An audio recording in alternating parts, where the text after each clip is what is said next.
तुम लोगों को लगता है कि इताची, पेन, ओबिटो ये सब तो विलन है, बट क्या तुम्हें इनके पीछे की बैक स्टोरी पता है? और क्या तुम्हें पता है कि केवल हमारा नारुतो ही ऐसा कैरेक्टर नहीं था जिसने सबसे ज्यादा पेनफुल लाइफ जीती? तो आज की इस वीडियो में हम लोग टॉप 10 ऐसे कैरेक्टर्स की बात करेंगे जिन्होंने नारुतो से भी ज्यादा या नारुतो जितनी पेनफुल लाइफ के साथ स्ट्रगल किया था। तो अगर तुम एनीमे सिर्फ एंजॉयमेंट के लिए देखते हो तो तुम इस वीडियो को स्किप कर सकते हो, बट अगर तुम लोग एनीमे को फील करते हो तो इस वीडियो को पूरा एंड तक देखना। Let's start the video.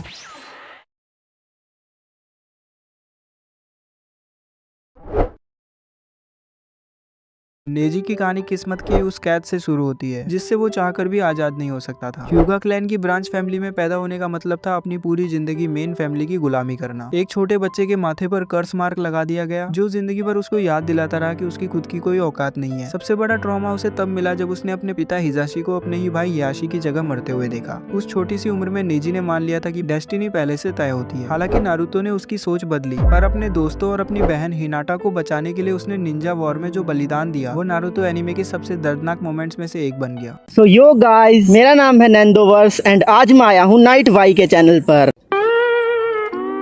सो देखो, शायद मैं तुम लोग को बताना भूल गया, बट ये वीडियो एक कोलैब वीडियो होने वाली है नैंदो भाई के साथ एंड इनके चैनल का लिंक तुम्हें मेरी वीडियो के डिस्क्रिप्शन में मिल जाएगा। सो इनके चैनल को एक बार जरूर चेकआउट करना। वैसे भी काफी अच्छी वीडियो बनाते हैं ये। बाकी अब चलते हैं अपनी वीडियो की ओर।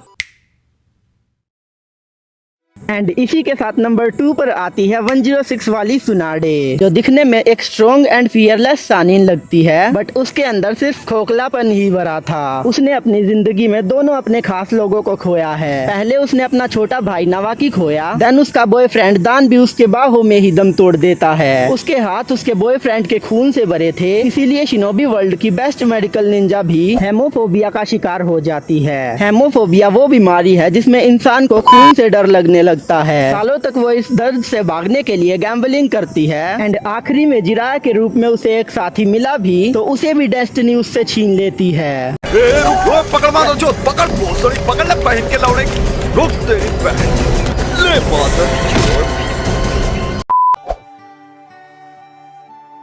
गारा और नारुतो की शुरुआत एक जैसी थी, पर गारा का दर्द और भी ज्यादा अकेला कर देने वाला था। जिसके पैदा होते ही उसकी मां मर गई, जिसके गांव वाले उसे इंसान नहीं सिर्फ एक हथियार मानते थे। गारा को बचपन में सिर्फ एक ही इंसान ने प्यार दिया था, उसका अंकल याशामारू। पर सबसे बड़ा दिल तब टूटा जब उसके खुद के पिता के ऑर्डर पर याशामारू ने उसे मारने की कोशिश की और मरते वक्त गारा से कहा कि उसने गारा से हमेशा सिर्फ नफरत की थी। उस एक पल ने गारा की पूरी ह्यूमैनिटी खत्म कर दी। अपने फोरहेड पर लव आई का सिंबल एनग्रेव करके उसने खुद को हमेशा के लिए अकेला कर लिया था। वो सालों तक बिना सोए बिना किसी प्यार के सिर्फ अपने जिंदा होने का प्रूफ दूसरों को मारकर ढूंढता रहा।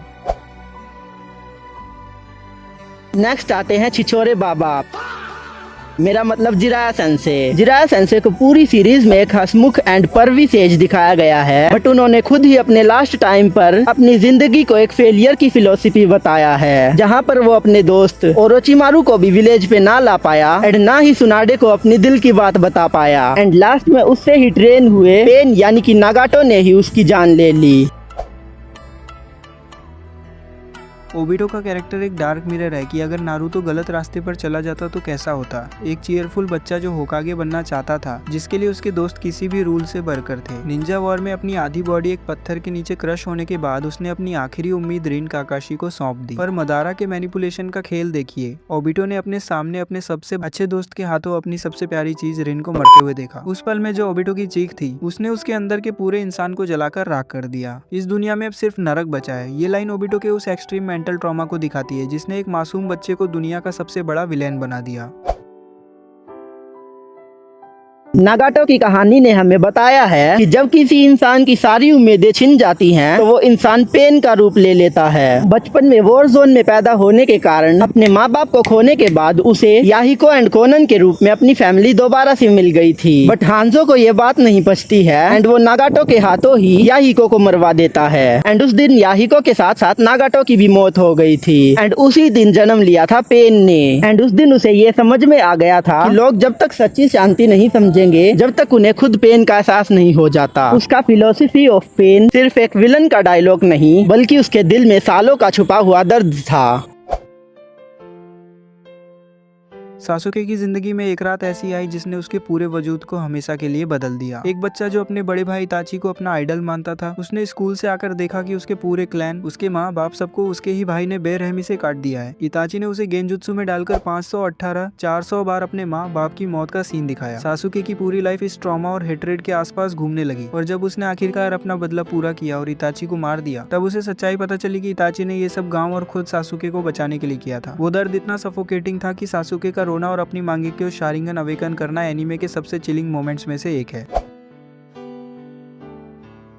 देन उसके बाद नंबर 8 पर आता है तोबिरामा का फेवरेट उचिहा इताची उचिहा, जिसे तुम इताची द सैक्रिफाइजर भी कह सकते हो। अगर किसी ने बिना आवाज उठाए सबसे ज्यादा ट्रॉमा सहा है तो वो यही है। एक पैसिफिक इंसान जो बचपन से ही समझ गया था कि वॉर कितनी ज्यादा डेंजरस है एंड शांति की कितनी ज्यादा जरूरत है। उसने सिर्फ 13 साल की उम्र में अपने गाँव और अपने छोटे भाई को बचाने के लिए अपने पूरे क्लैन का मैसेकर कर दिया। उसके पिता के आखिरी शब्द हमें तुम पे गर्व है ने इताची के दिल के हजारों टुकड़े कर दिए होंगे। उसके बाद की जिंदगी में उसने एक ट्रेटर की तरह जिया एंड वो इलनेस होने के बाद भी दवाइयाँ खा के जिंदा रहा ताकि अपने छोटे भाई के हाथों मर सके एंड इसीलिए ही ये मेरा पर्सनल फेवरेट कैरेक्टर है।